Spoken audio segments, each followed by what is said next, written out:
Tahun 1869, China menghadapi kelaparan hebat, juga menghadapi masa kritis mengenai perbatasan Gunung Everest.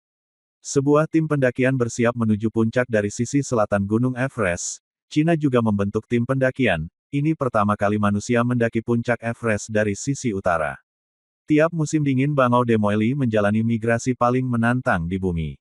Menghadapi badai ganas, ribuan dari burung itu akan mati.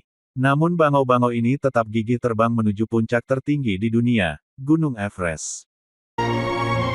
Fang Wuzhou adalah tim pendakian yang berhasil menuju puncak Everest. Wuzhou di pendakian pertama bersama tim besarnya hampir tidak berhasil. Beberapa orang tidak bisa melanjutkan pendakian, longsor salju mengubur sebagian dari mereka termasuk ketua tim. Saat itu Wuzhou diminta untuk menyelesaikan pendakian dan memimpin anggota tim yang tersisa.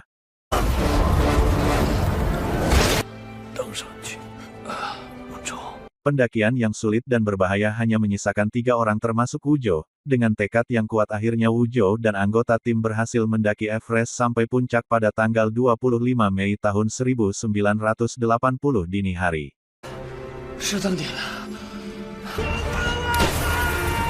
Wuzhou mempunyai pacar seorang gadis cantik, dia adalah Suying, mahasiswi di mana Wuzhou mengajar.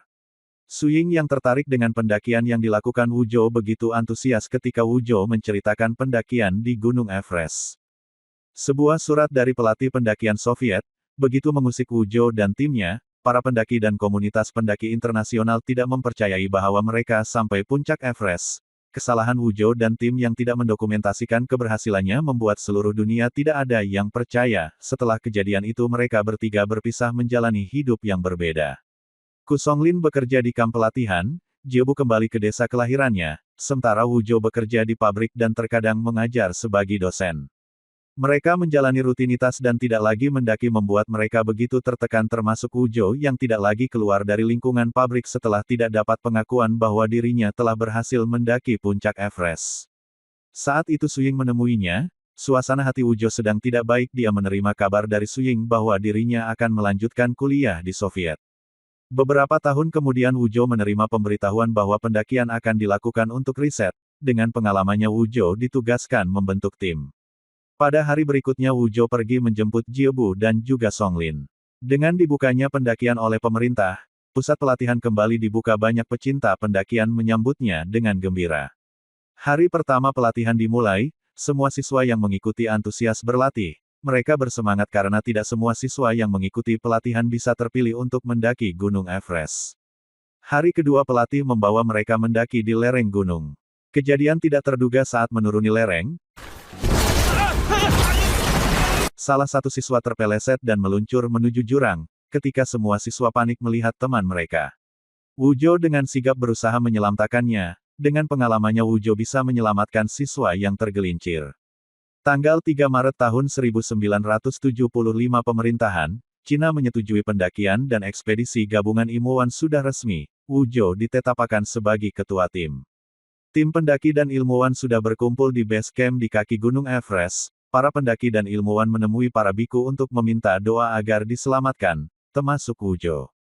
Tanpa sengaja Wuzhou ketika memasuki sebuah kuil melihat Suying berada di tempat tersebut. Ternyata Suying menjadi bagian dari ilmuwan untuk melakukan ekspedisi ke puncak Everest. Hari di mana pendakian dimulai, semua tim mulai bergerak. Dari sekian banyaknya anggota tim hanya 10 orang yang ditugaskan mendaki puncak, sementara anggota yang lain dibagi 2 tim yang berada di base camp dan pos 2 untuk membantu memantau cuaca. Sementara tim 10 yang dipimpin Wuzhou terus melanjutkan pendakian. Hari yang semakin gelap membuat cuaca makin buruk. Namun mereka harus terus melanjutkan mencari tempat aman untuk mendirikan tenda. Malam pun tiba, dalam cuaca yang buruk, angin yang bertiup kencang, mereka mendirikan tenda agar bisa beristirahat dan terlindung dari cuaca buruk. Namun malam itu cuaca benar-benar tidak bersahabat, badai mulai menerjang. Tenda yang didirikan mulai berterbangan. Tidak sampai di situ, salah satu anggota tim terbawa angin yang begitu kencang. Wuzhou dan anggota yang lain berusaha menyelam ke anaya.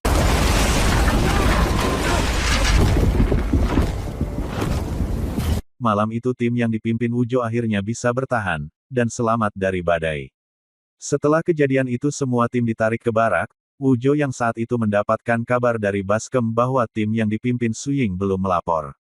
Wuzhou sendirian mencari Suying. sementara itu anggota tim yang dipimpinnya telah mengunggu di base camp. Terlihat tim yang dipimpin Suying berjalan mencari bantuan badai semalam membuat jalur yang biasa dilalui menjadi tertutup hingga Suying dan timnya kesulitan menemukan jalan kembali. Sementara Suying terus meminta bantuan, dengan kondisi yang kelelahan akhirnya dapat ditemukan. Suying terlihat senang ketika Wuzhou menemukannya. Pertemuan mereka berdua hampir menjadi hari terakhir mereka bertemu. Bongkahan salju yang membeku runtuh dan hampir menimpa Suying, namun detik-detik terakhir Wuzhou dapat menyelamatkan Suying. Akhirnya semua tim dapat berkumpul di base camp, namun beberapa orang harus dirawat akibat badai semalam. Tim yang baru pun dibentuk Wuzhou. Setelah pendakian pertama Wuzhou tidak lagi melakukan pendakian, namun tidak semua orang sepakat untuk membatalkan pendakian. Li mengajukan diri untuk melanjutkan pendakian. Dia tidak ingin pendaki dari negaranya diremehkan negara lain karena gagal mencapai puncak. Akhirnya Wuzhou dan kedua temnanya setuju melanjutkan pendakian. Terlihat Li dan anggota tim berjalan mendaki sisi utara Gunung Everest.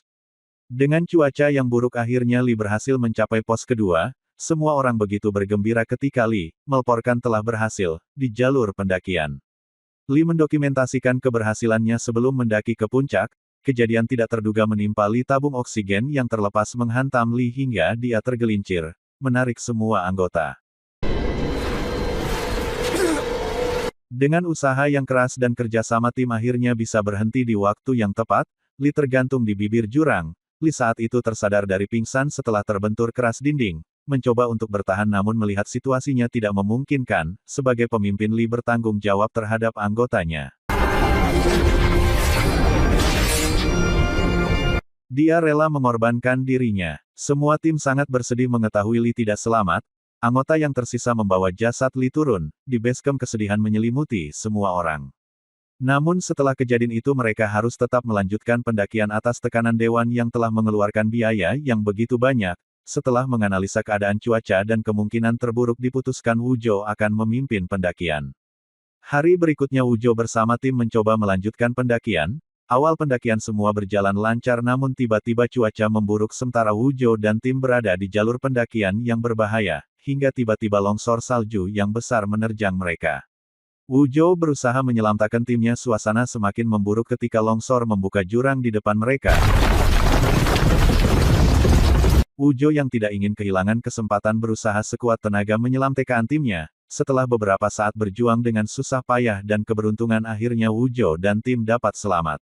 Setelah kejadian itu Wuzhou melanjutkan pendakian, sementara itu Suying di belakang ikut mendaki untuk dapat terus berkomunikasi, demi menyelamatkan tim dan Wuzhou. Namun Suying tidak bisa bertahan, dia meninggal di tengah perjalanan. Wuzhou yang begitu terpukul namun dia harus menyelesaikan pendakian demi tanah air dan Suying yang telah mengorbankan dirinya untuk keberhasilan pendakian. Akhirnya di hari yang sama Wuzhou dan tim berhasil mencapai puncak Everest. Akhirnya pada tanggal 23 Juli tahun 1975 pemerintah Cina mengumumkan pada dunia ketinggian baru Gunung Everest.